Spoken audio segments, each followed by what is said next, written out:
Yang dikasih oleh Tuhan, puji nama Tuhan ya. Selamat pagi semuanya. Ya, masih di suasana yang cukup dingin di Surabaya. Belakangan baru saya tahu ternyata nama musimnya ini lucu ya. Ada yang tahu? Bediding ya. Saya baru tahu ini istilah bediding dan ternyata itu adalah istilah yang digunakan untuk menyebut musim yang sekarang terjadi ini ya. Saya yakin Bapak Ibu lebih tahu kenapa ada fenomena apa sehingga Surabaya tidak seperti biasanya, tidak menunjukkan jati dirinya ya, yang panas sekali. Tetapi akhir-akhir ini masih ada di dalam suasana yang dingin. Dengar-dengar sampai bulan Agustus selesai. Kondisinya masih semacam ini ya, nanti September dia akan kembali menunjukkan jati dirinya lagi ya. Jadi mohon bersabar saja Bapak Ibu ya, ini tinggal menunggu waktu saja untuk akan panas lagi ya. Kita nikmati yang bisa kita nikmati sekarang, kalau diizinkan dingin ya bersyukur ya. Ini saya seperti kalau dulu masih kuliah di Malang tuh begini, sumber-sumber begini ya. Kalau Batu itu kan masih dingin ya, Malang setengah dingin setengah panas, Surabaya panas sekali. Dan saya bersyukur bisa hidup di Surabaya. Nah Bapak Ibu Saudara yang dikasih oleh Tuhan, hari ini kita akan melanjutkan pembahasan firman Tuhan kita di bulan ini. Di dalam tema Ora et Labora, berdoa dan bekerja. Selama 1 bulan ini kita akan mendalami terlebih dahulu tentang doa. Nah, saudara, kita sudah belajar di minggu yang pertama bahwa doa itu tentang meminta dengan penuh keyakinan dan keberanian. Di bagian kemarin kita belajar tentang dibalik doa yang tidak dijawab, ternyata ada sesuatu yang lebih besar yang Tuhan ingin kerjakan bagi hidup saya dan saudara, dan saya bersyukur sekali Mbak Lis bisa menyampaikan pujian ini dengan diawali dengan sebuah kesaksian. Seperti yang saya sampaikan kemarin ya, tidak ada hal yang sepele di hadapan Tuhan ya. Hanya kalau tadi kesaksian Mbak Lis adalah soal suara. Mungkin orang pada bilang, suara gak seberapa, saya sudah sakit puluhan tahun gitu ya. Tetapi yang perlu kita ingat, tidak ada yang sepele di hadapan Tuhan ya. Semuanya Tuhan mengerti dan Tuhan rindu untuk memulihkan kehidupan saya dan saudara ya. Nah hari ini saya masuk kepada satu frase, yaitu dosa dalam doa. Saya kasih tanda kurung 1, karena minggu depan kita juga masih akan membahas hal ini, yaitu dosa dalam doa bagian yang kedua. Di bagian yang pertama kita akan melihat seringkali saya dan saudara keliru atau berdosa di dalam doa. Dalam hal apa? Yaitu di dalam cara berdoa dan konsep berdoa. Saudara, saya ingin mengawali dengan kalimat ini saudara. Di dalam hidup ini tidak semua yang nampak baik adalah baik. Sekali lagi, di dalam hidup ini tidak semua yang nampak baik adalah baik atau benar-benar baik. Banyak aktivitas yang terlihat rohani, tetapi ternyata hanya untuk kepentingan diri sendiri. Ada banyak kegiatan yang nampaknya demi kemuliaan Allah, tapi ternyata hanya untuk kesombongan belaka.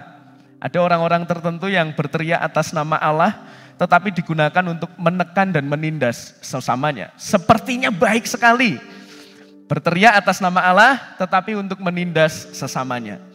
Ada orang-orang yang berteriak untuk keadilan, tetapi ternyata hanya untuk kepentingan golongannya sendiri. Jadi ada banyak hal yang terlihat baik, tetapi sejujurnya tidak begitu baik.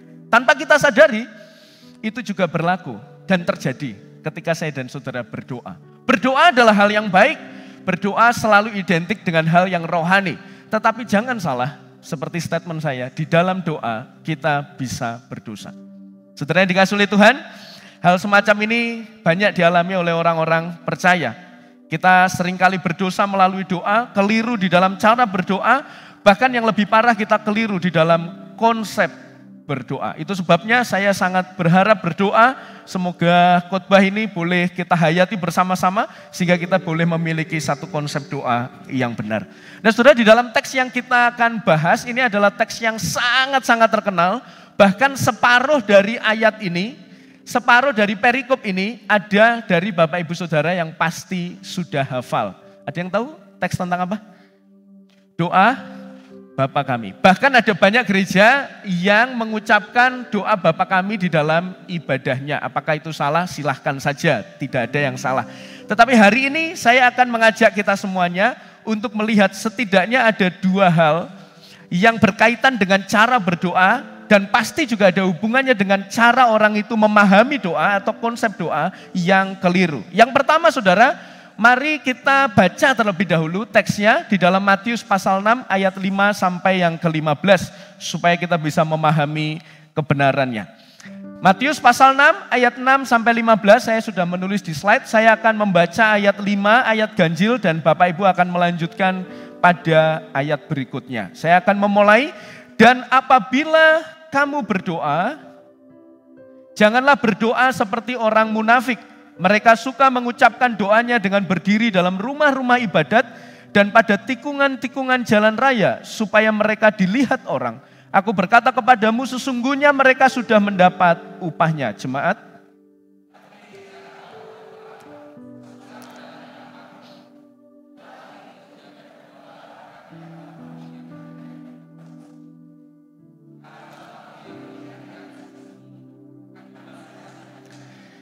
lagi pula dalam doamu itu janganlah kamu bertele-tele seperti kebiasaan orang yang tidak mengenal Allah. Mereka menyangka bahwa karena banyaknya kata-kata doanya akan dikabulkan.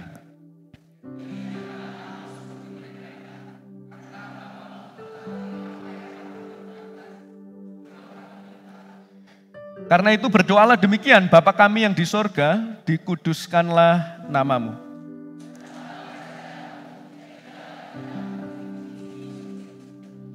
Berikanlah kami pada hari ini makanan kami yang secukupnya.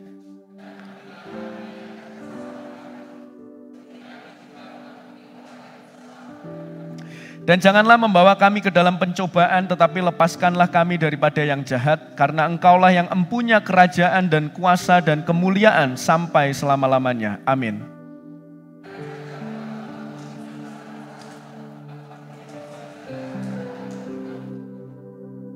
Tetapi jikalau kamu tidak mengampuni orang, Bapamu juga tidak akan mengampuni kesalahanmu. Saudara, kita masuk kepada bagian yang pertama. Seringkali kita berdosa di dalam doa, yaitu ketika kita memamerkan doa kita. Maka saya menulis yang pertama adalah doa yang dipamerkan. Saudara bisa melihat itu di ayat yang kelima.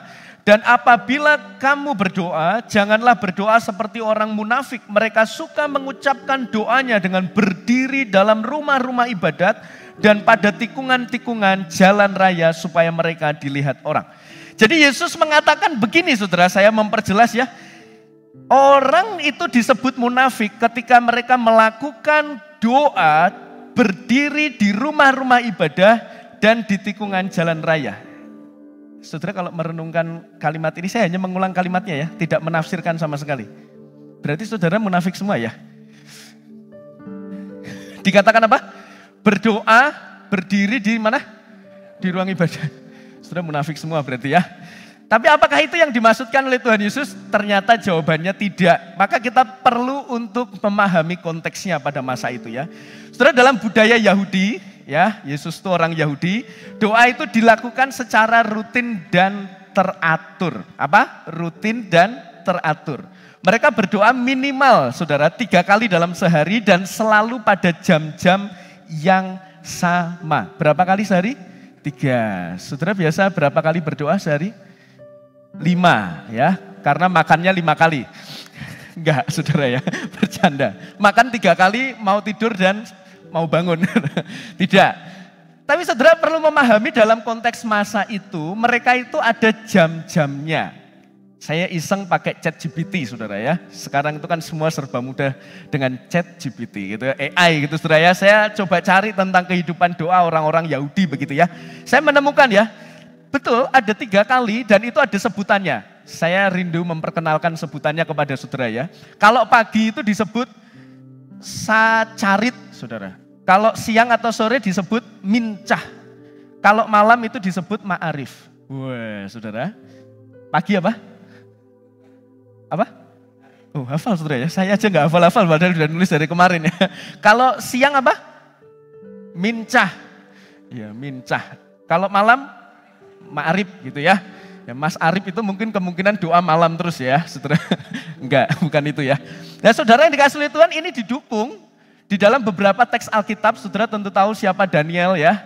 Di Daniel 6 ayat 10 dikatakan begini ya, demi didengar Daniel bahwa surat perintah itu telah dibuat, pergilah ia ke rumahnya dalam kamarnya, ada tingkap-tingkap yang terbuka ke arah Yerusalem, 3 kali sehari ia berlutut, berdoa serta memuji Allah seperti yang biasa dilakukannya. Jadi Daniel juga melakukan hal itu.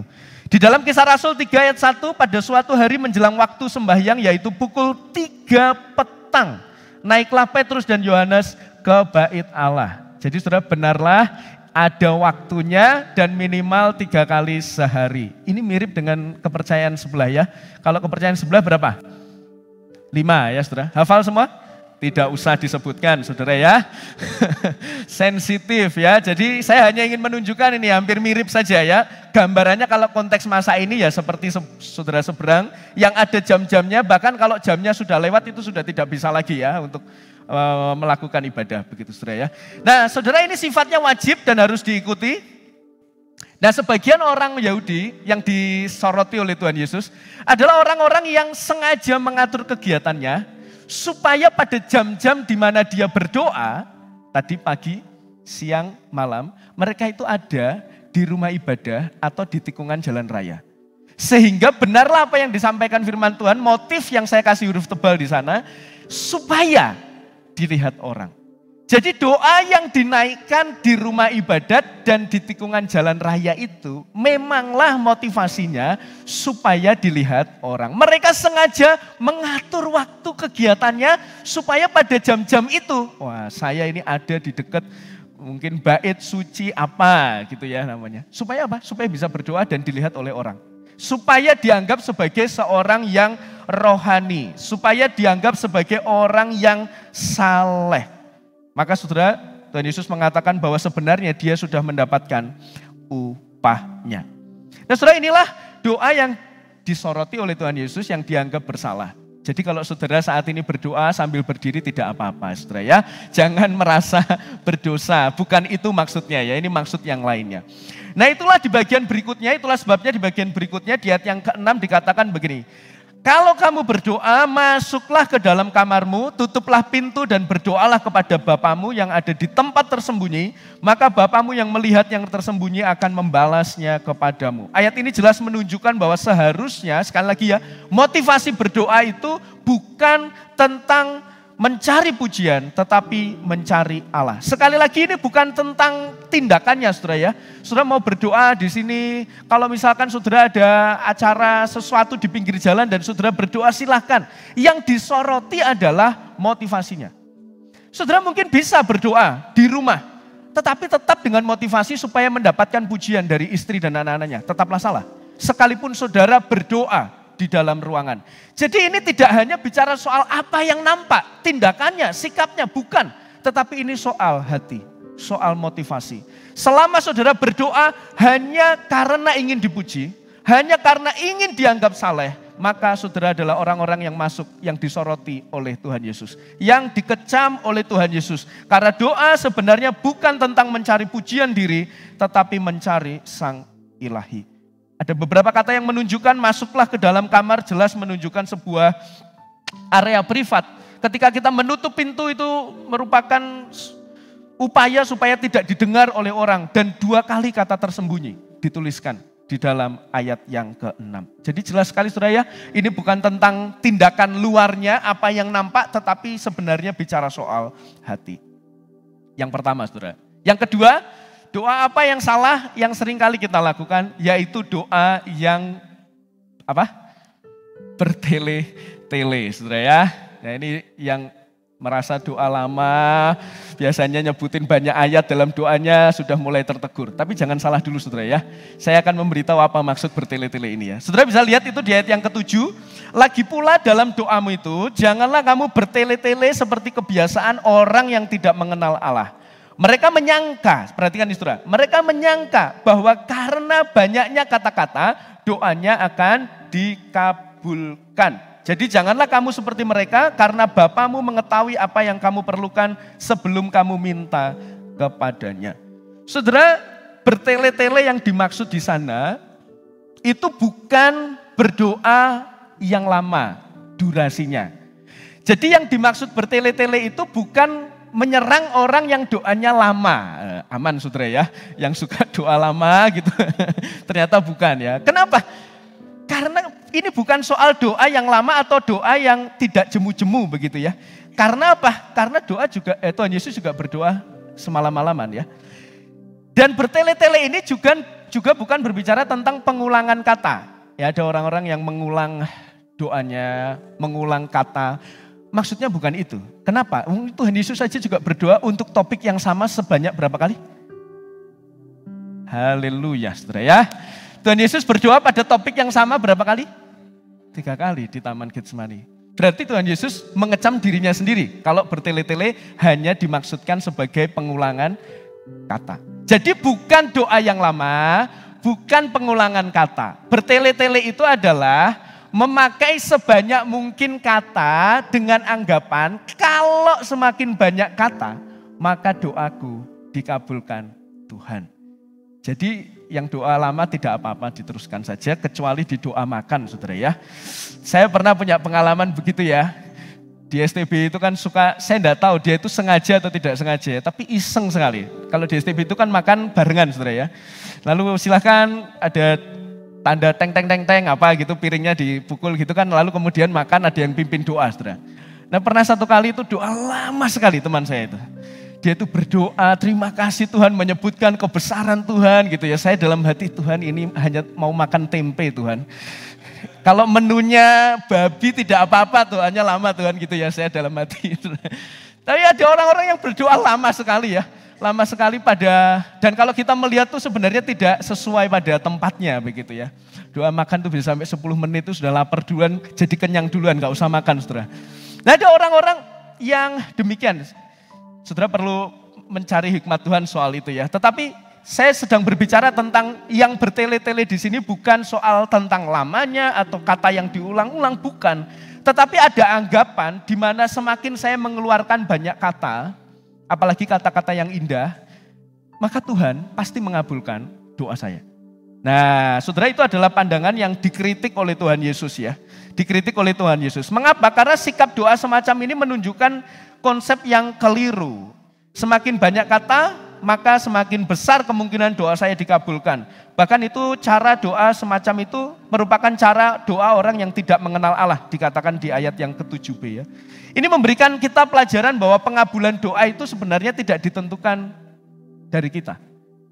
Sekali lagi ya, pengabulan doa itu tidak ditentukan oleh bagaimana cara kita berdoa. Oleh sebanyaknya kata-kata kita berdoa, maka itu akan secara otomatis akan kita rasakan hasil doanya. Saudara, saya ingin menekankan yang terpenting itu bukan formulasi, yang terpenting bukan redaksi cara ucapan kita berdoa, kata-kata kita berdoa, bukan, tetapi sebenarnya tentang relasi. Jadi ini yang dimaksudkan oleh Tuhan Yesus ketika dia berkata, janganlah kamu berdoa dengan bertele-tele. Nah saudara, di tengah dua sikap ini ya, dua sikap yang ditunjukkan, yang dikritik oleh Tuhan Yesus, saya ingin menuliskan kesimpulannya begini. Silakan dilanjutkan. Dalam kedua kesalahan dalam berdoa ini, menyingkapkan kesalahan yang lebih esensi, yaitu doa adalah tentang saya, supaya saya dipuji, dan supaya apa yang saya inginkan terjadi. Jadi saya meringkas ya, dari dua tindakan itu, sebenarnya dua sikap ini menunjukkan atau menyingkapkan kesalahan yang jauh lebih esensi, yaitu kesalahan hati. Dan itu adalah doa tentang saya. Saya ingin dipuji, dan saya ingin apa yang saya doakan selalu terjadi. Saudara, sekali lagi, doa itu bukanlah tentang kita sebenarnya. Doa itu adalah tentang Sang Ilahi. Doa itu adalah tentang kepentingan Sang Ilahi yang Tuhan ingin sampaikan dan nyatakan kepada kita. Maka saya selalu mengatakan ya bahwa doa itu bukan tentang Tuhan menjawab apa yang kita inginkan. Bukan, saudara. Doa itu adalah tentang relasi, di mana semakin kita intim dan berdoa kepada Tuhan, kita semakin memahami dan mengerti kehendaknya. Nah saudara, sehingga pada bagian berikutnya Yesus mengajarkan doa Bapa kami. Jadi kalau yang selama ini menganggap doa Bapa kami itu hanya doa yang terlepas dari segala konteks di sekitarnya, salah ya. Ketika Yesus mengajarkan maka berdoalah seperti ini, itu dilatar belakangi karena orang salah di dalam konsep doa. Sehingga dia berkata, tak kasih contoh, inilah doa yang benar. Tapi saya menuliskan saudara, doa Bapa kami itu bukan mantra. Ada lagu sekuler yang ditulis itu mantra ada ya? Siapa yang nulis? Oh enggak ada ya? Saya salah kayaknya. Ada, lupakan saudara.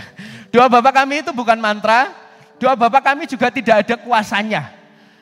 Mungkin saudara mengertikan dai ini, masa ini doa yang diajarkan di Alkitab ini gak ada kuasanya. Yang saya maksud adalah ini bukan mantra yang kalau diucapkan tiba-tiba setan hilang. Saudara, berapa banyak di antara kita yang seringkali menganggap doa ini, di Alkitab tuh banyak doa saudara, tapi yang paling disorot itu adalah doa Bapa kami. Yang kedua doa Yabes, saudara ya. Yang kedua doa Bapa kami, tapi dia pakai doa Bapa kami itu untuk banyak orang menganggap doa Bapa kami itu punya sebuah magic begitu loh saudara. Kalau kita bim salah bim itu seperti langsung terjadi begitu ya. Saya pernah punya pengalaman itu saudara ya. Saya pernah punya teman tuh, kami ngobrol soal jimat-jimat gitulah saudara. Kenapa ya banyak orang tuh punya jimat, ada yang disimpan di pintu, ada yang disimpan di dompet dan lain sebagainya. Nah, terus dia itu mengkritisi gitu saudara. Lalu kemudian dia dengan bangganya setelah kami mengkritisi jimat itu dia bilang apa saja. Makanya punya jimat itu kayak saya gitu loh. Jimat saya itu hanya 2. Wah, dia keluarkan dompetnya saudara. Terus ditunjukkan kepada saya. Wah, jimat saya itu adalah salib. Salib tapi kecil saudara. Disimpan di dalam dompet. Yang kedua, dia buka cari kertas gitu loh saudara. Jadi kayak persis begini. Kok jadi nota ini ya. Yang jelas dia cari kertas lalu ditunjukkan. Saya penasaran apa isinya. Saudara tahu apa? Doa Bapa kami. Saya pikir dia hanya bercanda. Lalu dia melanjutkan. Jimat saya ini hanya 2 ini. Saya percaya kalau ada salib di dompet saya kemanapun saya pergi maka saya aman. Maka kalau saya pergi ke tempat-tempat tertentu gitu ya yang kadang kata orang angker gitu. Saya tinggal keluarin doa Bapa kami ini. Dalam hati saya kamu gak hafal berarti ya. Tinggal keluaran doa Bapa kami gitu. Saya yakin pasti saya akan dilindungi. Sudah berapa banyak di antara kita yang masih memakai doa-doa tertentu. Hanya sebagai dalam tanda kutip mantra. Diucapkan untuk memenuhi kebutuhan kita, diucapkan dan kita menganggap itu berkuasa, mengubah segalanya langsung makceling gitu terjadi. Terus yang dikasih Tuhan itu adalah konsep doa yang keliru tentang doa Bapa kami. Bahkan ada orang-orang tertentu itu saya pernah merasa sangat berdosa sekali.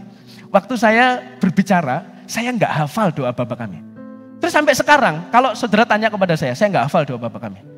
Kalau inti-intinya urutannya saya hafal, bagian awal saya hafal. Tapi bagian akhir tuh mungkin saya akan kehilangan 1-2 kata di mana itu tidak plek dengan Alkitab begitu saudara. Lalu ada orang tuh bilang, gila kamu pendeta ya, gak hafal doa Bapa kami gitu.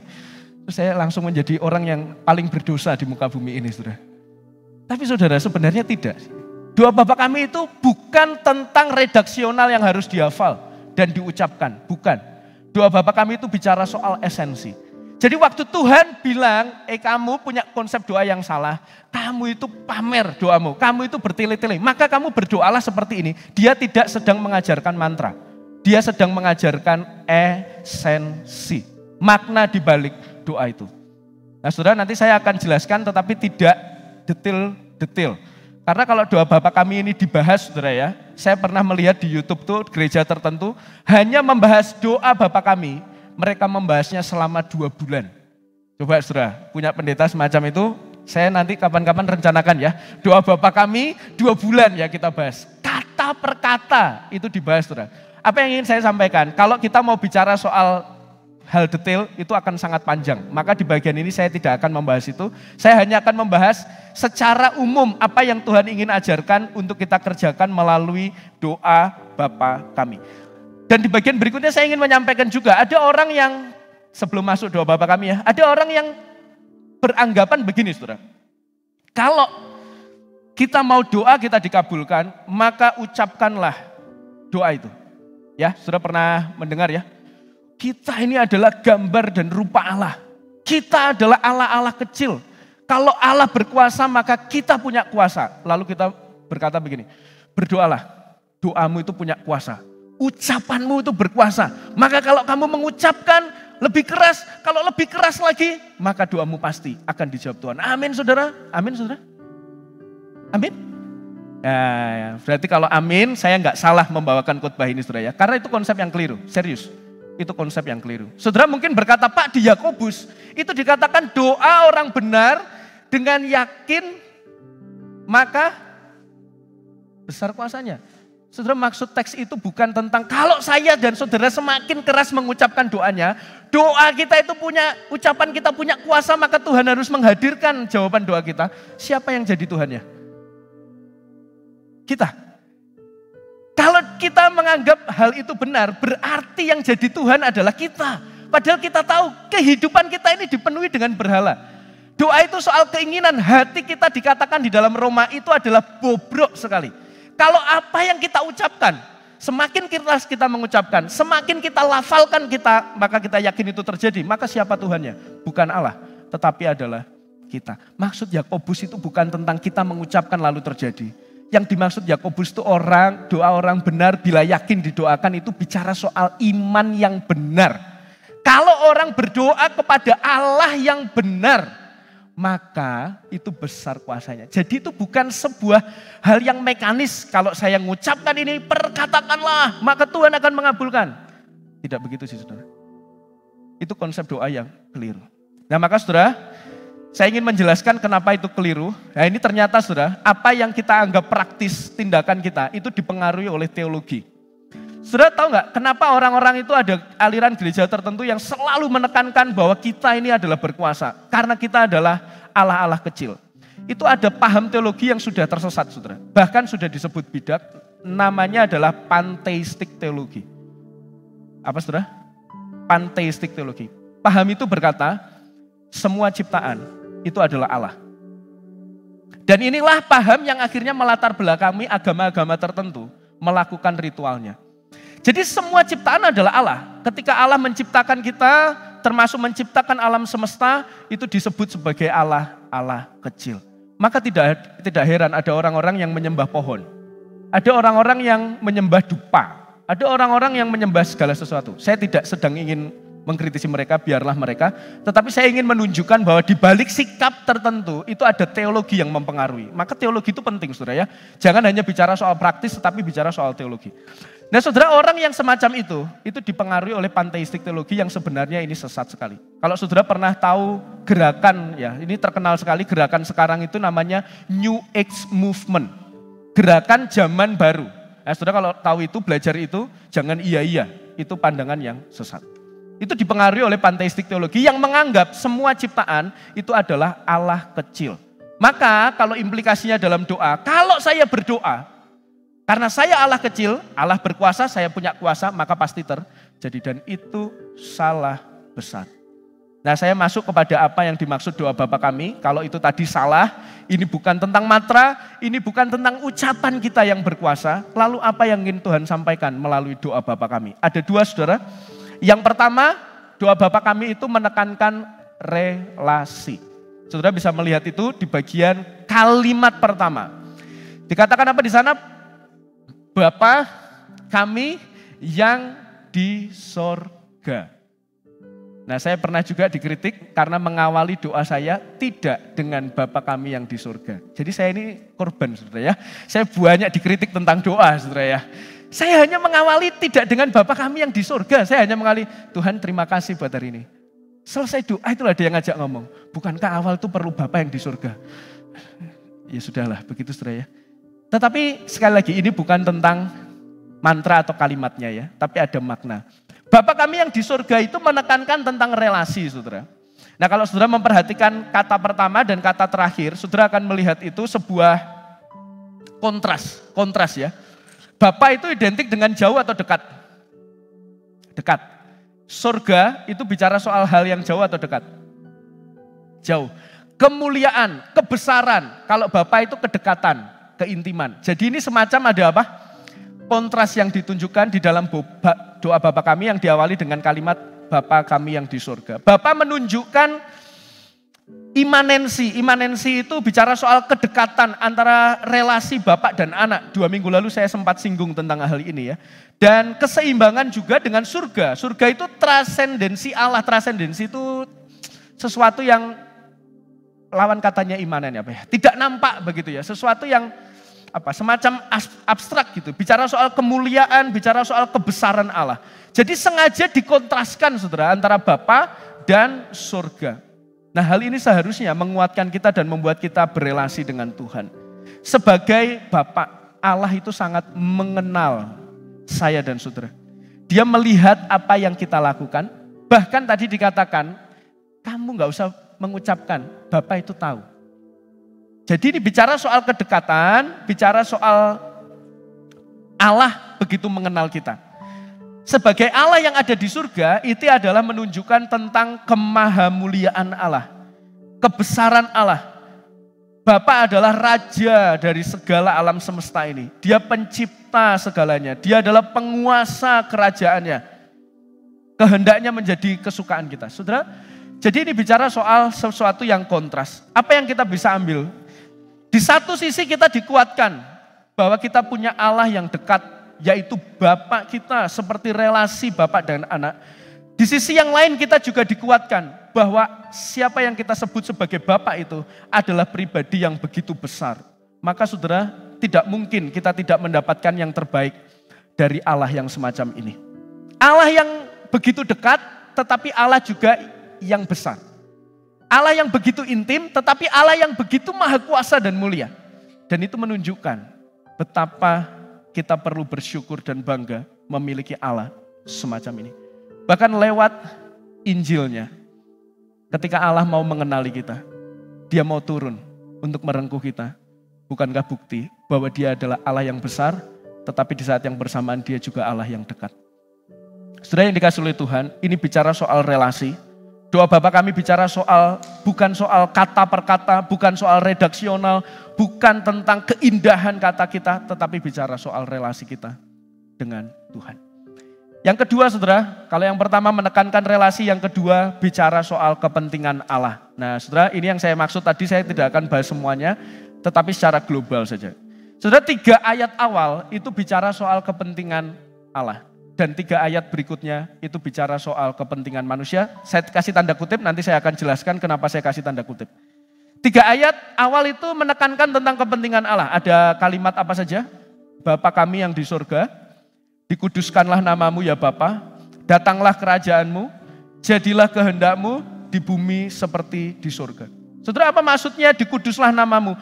Maksudnya adalah biarlah nama Tuhan yang agung dan kudus itu dihormati, diagungkan, dimuliakan oleh segala sesuatu yang ada di dunia, termasuk hati kita.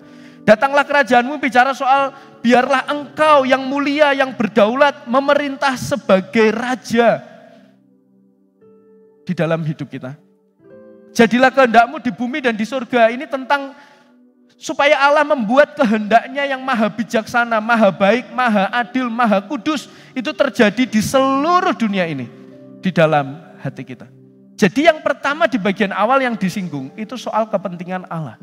Jadi doa itu bukan tentang kita. Sekali lagi, doa itu adalah tentang kepentingan Allah. Mungkin sudah berkata, loh Pak, 3 ayat di bawahnya itu tentang kepentingan manusia. Ada topik tentang apa di bawahnya? Yang pertama soal apa? Makanan. Yang kedua soal pengampunan. Yang ketiga soal, saudara hafal enggak sih ya? Makanan. Minta maaf ya, saya jadi langsung terharu gitu. Makanan, pengampunan, godaan, saudara ya, bagian terakhir. 3 itu, saya menuliskan kepentingan manusia. Tetapi sebenarnya tidak ada yang benar-benar untuk kepentingan manusia.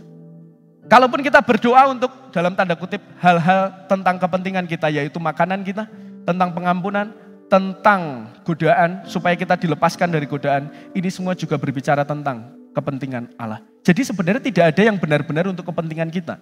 Apa yang kita minta yang nampaknya dalam tanda kutip jasmani, yaitu makanan, sebenarnya kita harus memintanya di dalam kacamata rohani. Itu untuk kepentingan Allah. Maka saya selalu bilang begini ya, jangan sampai kalau berdoa itu begitu, Tuhan berkati makanan, supaya ini memberkati tubuh jasmani kami. Jadi makanan itu tidak hanya soal tentang jasmani, saudara sebenarnya. Makanan itu harus dipandang secara rohani. Di mana melalui makanan kita dikuatkan dan kita akhirnya tetap bisa melayani dia. Jadi sebenarnya tidak ada yang benar-benar jasmani atau kepentingan manusia di dalam teks ini. Saudara yang dikasih oleh Tuhan, hal ini mengungkapkan, 3 hal ini mengungkapkan kebutuhan kita sehari-hari. Ada yang bisa tidak makan 1 hari? Ada? Tidak ada ya. Ya kalaupun ada mungkin besok masuk rumah sakit, begitu aja saudara ya. Ya mungkin maksimal 2 hari mentok sudah tidak bisa lagi, pasti butuh makan. Itu keseharian kita perlu. Pengampunan perlu? Perlu. Kita orang berdosa, orang-orang yang bertemu dengan kita juga orang-orang berdosa. Maka sering kita saling menggesek satu dengan yang lain, begitu saudara ya. Saling melukai satu dengan yang lain. Maka berita pengampunan relevan, setiap hari kita perlu doakan. Lalu yang ketiga, bicara soal apa? Godaan. Siapa yang pernah 1 hari tidak digoda? Ya Pak, waktu saya marahan saya tidak digoda istri saya Pak, gitu ya. Bukan itu maksudnya ya. Digoda oleh iblis untuk melakukan hal yang tidak berkenan. Saya yakin tidak ada. Jadi ini everyday, setiap hari saudara kita menghadapi hal ini. Maka Tuhan mengajarkan hal itu di dalam doa kita. Dan sehingga saudara apa yang ingin saya katakan, sebelum kita menaikkan kebutuhan kita, ayat 11 sampai 13, kita diajar untuk berfokus pada kepentingan Allah. Mengapa kepentingan Allah harus ada di nomor 1 di pikiran kita? Supaya apa saudara? Supaya itu bisa melatar belakangi kepentingan-kepentingan kita yang lain. Kalau kepentingan kita duluan yang diutamakan, saya yakin sudah pasti gak berkenan di hadapan Allah.